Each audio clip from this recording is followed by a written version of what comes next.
CNN Student News is back in session. I'm Carl Azus with 10 minutes of commercial-free current events. That includes what's happening in the town of Ferguson, Missouri. 5 things to know about this. 1. The crisis started when a white police officer shot and killed an unarmed African-American man. That was on August 9th. 2. There are conflicting reports about what exactly happened.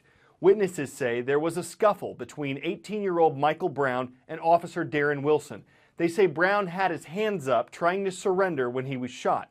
Police say Brown struggled with Officer Wilson and reached for his gun. One report says Brown was charging the officer when he was shot. 3. Results for an autopsy requested by Brown's family were announced yesterday.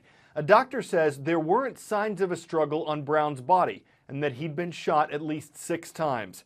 4. Protests have been violent. Several businesses have been vandalized and looted. Protesters have thrown Molotov cocktails at police. Police have fired tear gas at crowds of protesters. 5.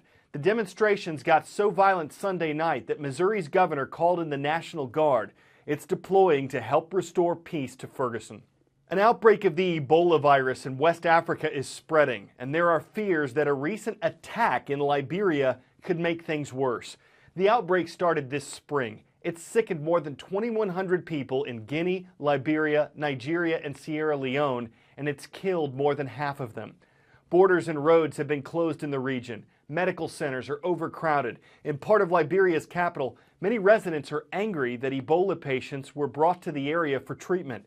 So some people attacked the medical center, looting items like sheets, beds, and medical equipment, and it's likely that some of the items were contaminated. No one was hurt in the attack, but some contagious patients fled the medical center, and there are concerns that the items that were stolen could further spread Ebola. Heading northeast to the smallest country in the world, Vatican City, population 842 people.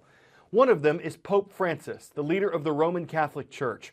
Earlier this spring, a year after he became Pope, one poll found that 68% of Catholics had a favorable view of him. 1% had an unfavorable view. So what are some of the things he stands for? Pope Francis has pretty much convinced the world he's one of the nicest guys on the planet. But here are 5 ways he's tougher than you think. Number 1, politics. In many ways, this Pope sounds like a typical political progressive. He's pro-environment, pro-immigrant, and anti-war. But that doesn't mean his heart bleeds for every liberal cause. For instance, the Pope opposes abortion, same-sex marriage, adoption by gay couples, and legalizing drugs. He said he doesn't want Catholics to focus too much on the culture wars, but that doesn't mean he doesn't back the Church's side in all the important battles. Number 2, women. Nobody really expected Pope Francis to overturn centuries of church teaching and allow women to become priests.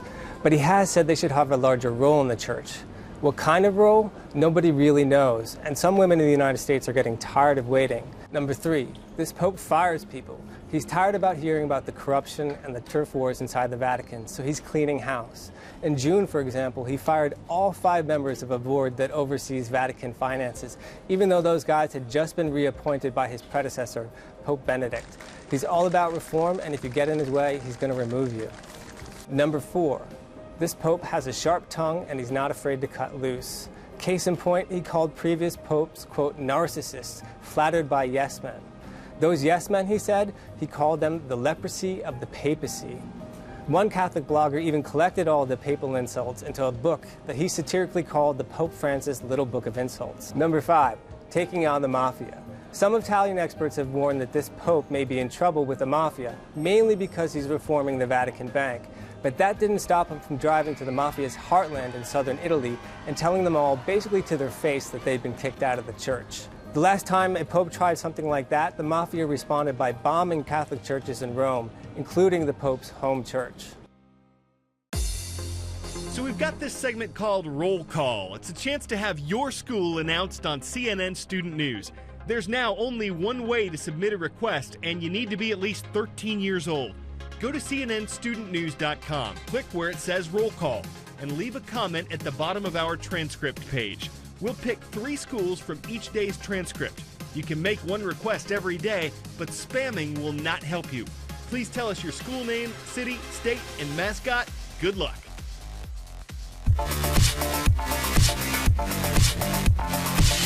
At the U.S. Supreme Court, there's a basketball court. It's located in the top floor at the gym, and it's been nicknamed the highest court in the land. When real court's in session, though, practice is not allowed. Now that's random. All right, I'd say our next segment brings us back down to Earth, but it doesn't really. 2 cosmonauts at the International Space Station stepped out for a walk yesterday. They had a couple things to do hundreds of miles above us. One was release a satellite. A miniature one. It's a tiny 4-inch box from Peru that'll orbit the Earth, take pictures, and measure temperature and pressure. The other part of their mission was to replace some old equipment, including science experiments, on the Russian part of the International Space Station. Spacewalks may look slow and simple, but they're a dangerous part of any space mission, and that's today. Imagine what one was like 45 years ago on the moon. We were glued to the television set, working on something that is going to just be around forever is absolutely incredible. Go for undocking. When Aldrin and Armstrong had to release themselves from the command module, they had to disengage and come flying back down into the moon, and they were basically on their back. Roger, Eagle, undock. When they ejected themselves from that command module, and they were on their way towards the moon, and they were on their back. Roger, how does it look? The Eagle has wings. Roger. If they didn't have that restraint harness, there could have been some big trouble. He didn't have a lot of maneuverability. Well, I'll tell you, much harder to do than it was. As you're looking, you lose the perspective. How big is that boulder? Big shadow. Just in the right roll. Tranquility Base here. The Eagle has landed. Roger, Tranquility. We copy you on the ground. You got a bunch of guys about to turn blue. We're breathing again. Thanks a lot. The anticipation of him touching that moon was absolutely incredible. We were all guessing, what is the ground going to be like? Is he going to sink up to his knees? The surface appears to be very, very fine-grained as you get close to it. It's almost like a powder. I felt a lot of pride that we got there. The idea of helping humanity was the best thing that came out of the program. That's one small step for man,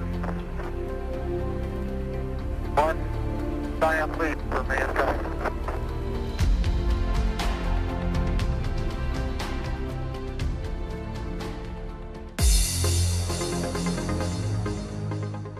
Time to take roll. Here are 3 schools we picked from Monday's transcript page at cnnstudentnews.com. From Seneca High School, we're being stalked by the Bobcats. Good to have you watching next door in Seneca, South Carolina.